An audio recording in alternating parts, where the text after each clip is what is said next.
करते हैं और खबर रामगढ़ से आ रही है, जहां राधा गोविंद यूनिवर्सिटी में अब जेईई मेंस की परीक्षा नहीं होगी।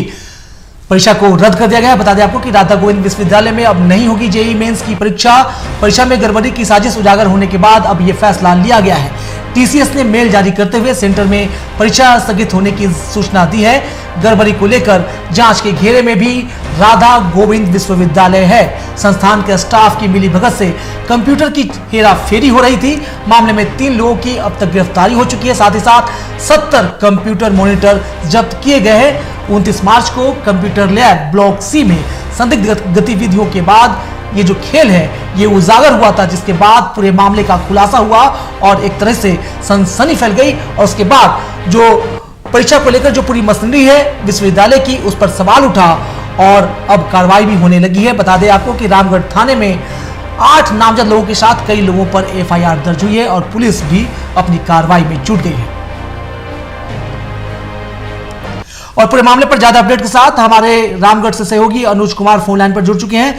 अनुज, आखिरकार यूनिवर्सिटी में परीक्षा को रद्द कर दिया गया है, इसके साथ ही क्या अपडेट है आपके पास? श्रीकांत, अगर बात करें राधा गोविंद विश्वविद्यालय जो है यहाँ पर लगातार 4 सालों से जेईई के यहाँ पे मेंस के एग्जाम किए जा रहे थे, लेकिन 29 तारीख को वहाँ के जो कर्मचारी के द्वारा ही हेराफेरी की गई थी।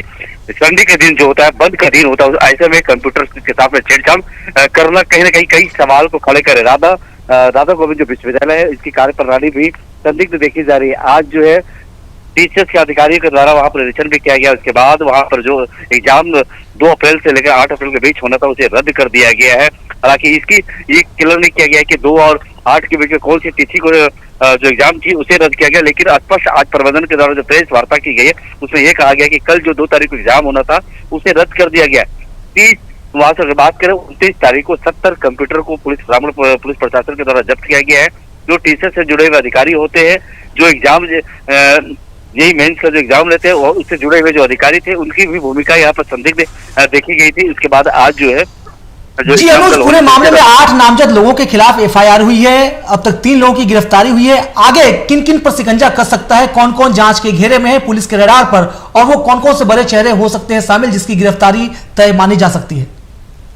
निश्चित तौर से अगर बात करें, जो 8 लोगों का नाम यहाँ पर आ रहा है, जिससे 3 लोगों की गिरफ्तारी हो गई। उससे जो एक प्रमुख है राजेश ठाकुर, वो फिलहाल फरार है। बॉडी को तलब कर वो फरार हो गया है। तो कहीं ना कहीं 8 लोग जो पुलिस के एफआईआर में नामजद कहा गया, उसे 5 लोगों की गिरफ्तारी होनी बाकी है। और जो अज्ञात लोग हैं उन्हें भी पुलिस चिन्हित कर रही है और वैसे लोगों पर शिकंजा कसने का काम किया जाएगा। हालांकि आज रामगढ़ एसपी से हमारी फोन पे बात हुई थी, वो किसी काम से रांची है, तो उन्होंने कहा है कि जो नामजद है उनके खिलाफ लगातार पुलिस कार्रवाई कर रही है और ऐसे लोगों को चिन्हित भी किया जा रहा है। वो कहीं भी छिपे, उन्हें पुलिस बकसते नहीं जा रही, उन्हें हर हाल में गिरफ्तार कर सलाखों के पीछे भेजने का काम करेंगे। जी बहुत शुक्रिया तमाम जानकारी के लिए अनुज।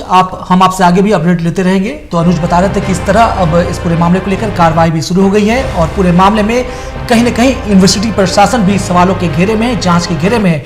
अब आने वाले दिनों में पता चलेगा कि पुलिस की जांच कितनी आगे बढ़ती है और कौन कौन से चेहरे बेनकाब होते हैं।